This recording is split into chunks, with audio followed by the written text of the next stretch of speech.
What if your very first love becomes the deepest wound of your life? A wound so painful it shatters you from within, yet at the same time ignites a fire that drives you toward the peak of success.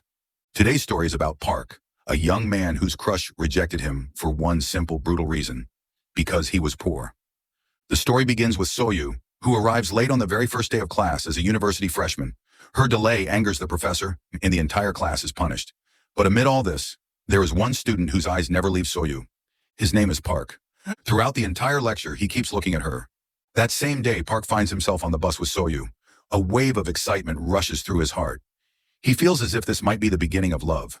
But his nervousness overwhelms him. When Soyu catches him staring, Park freezes in embarrassment, unable to utter a single word.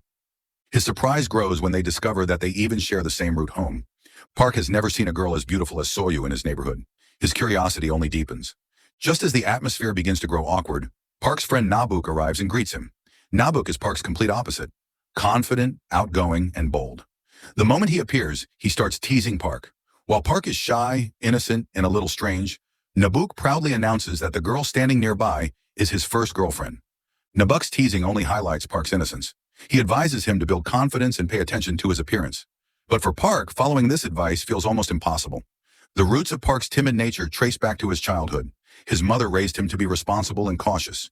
She always reminded him that a man's life is precious and that he should never take unnecessary risks. Despite the solid foundation, Park's principles begin to waver. One day, while photographing a beautiful view, he accidentally captures a stunning portrait of Soyu in his camera. Finally, the two properly introduce themselves. Yet Park tries to maintain a mysterious personality, hiding his true self. That facade begins to crack when Soyu suddenly decides to enter an abandoned house. Panicked, Park warns her that trespassing is wrong. The house is eerily silent. Unable to understand Soyu's intentions, Park makes up a story, claiming a murder once happened there. But instead of being frightened, Soyu surprises him with her response. She says that if the past of that place is dark, then she wants to turn it into a symbol of beauty and happiness. A place filled with joyful memories. The next day, the professor assigns the students to photograph buildings in their neighborhood. For Park, this becomes the perfect opportunity to get closer to Soyu. Like any young man, Park carefully bathes, fixes his hair, and freshens himself up before going out. Together, they begin searching for buildings nearby. Along the way, they share stories about their lives. Park, who has lived in the city since childhood, admits he finds Seoul boring. Soyu, however, finds it extraordinary. So different from her hometown, Jeju Island. After losing her mother and with her father falling ill, Soyu decided to graduate as soon as possible so she could support her family. Hearing this, Park apologizes if anything he said earlier hurt her. Park and Soyu grow closer. They even begin cleaning the abandoned house together, and Soyu plants flowers there to make it more beautiful.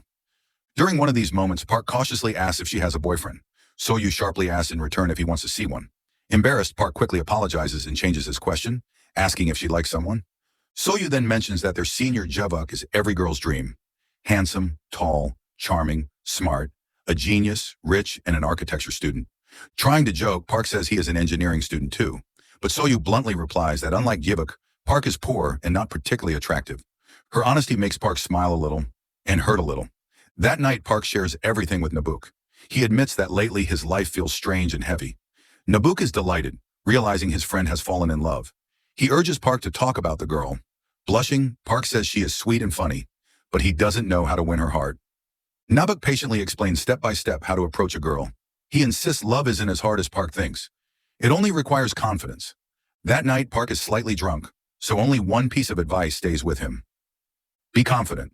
The next day, gathering his courage, Park asks Soyu out at the start of summer vacation. Full of excitement, Park takes Soyu for a walk along the train tracks. She looks genuinely happy. She tells him that her birthday is on November 11th and that she wants to treat him to a meal to celebrate. While eating, Park asks about her dreams. Soyu excitedly says she wants to become a successful broadcaster and marry a rich man. Park is stunned. Still, he finds the courage to say that if he ever becomes a successful architect, he will build a house for her.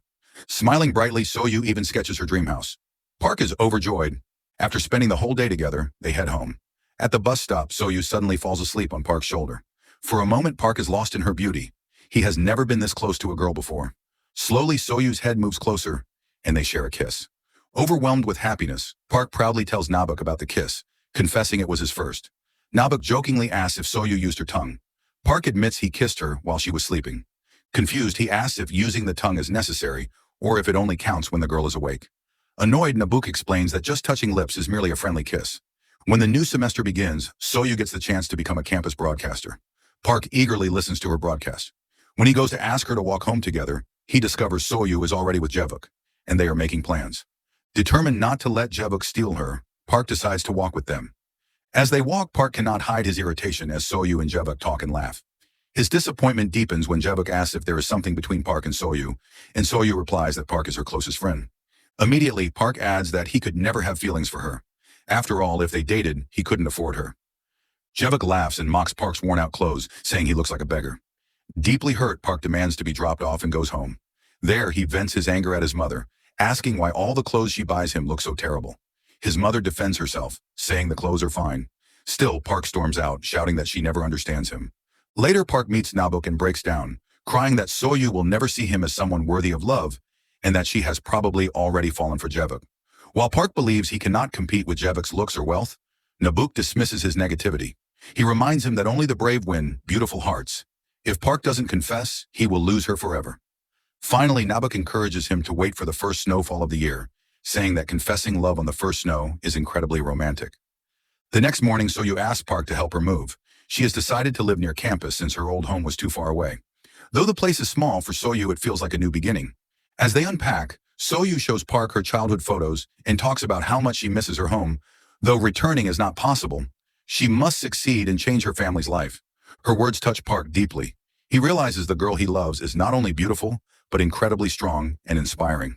Before leaving, Park reminds her that when the first snow falls, he wants to meet her at their special place, the abandoned house. He has something important to tell her. The next day, Park is absent from class. Soyu grows worried but tries to remain calm, hoping he is okay. Later, as she prepares to go home, Jaevuk stops her and invites her out. Soyu says she cannot stay long because Park has been missing all day. Jaevuk assures her they can look for him later. Unbeknownst to her, Park has skipped class to build a small model of her dream house using her sketch, completing it in just one day. That evening, Jaevuk takes Soyu to a bar. She repeatedly tries to call Park, but his phone battery is dead. Sensing her concern, Jaevuk urges her to enjoy the night. Meanwhile, Park anxiously waits for Soyu to return. When she finally arrives, his happiness shatters. Soyu is drunk, leaning on Jaevuk for support.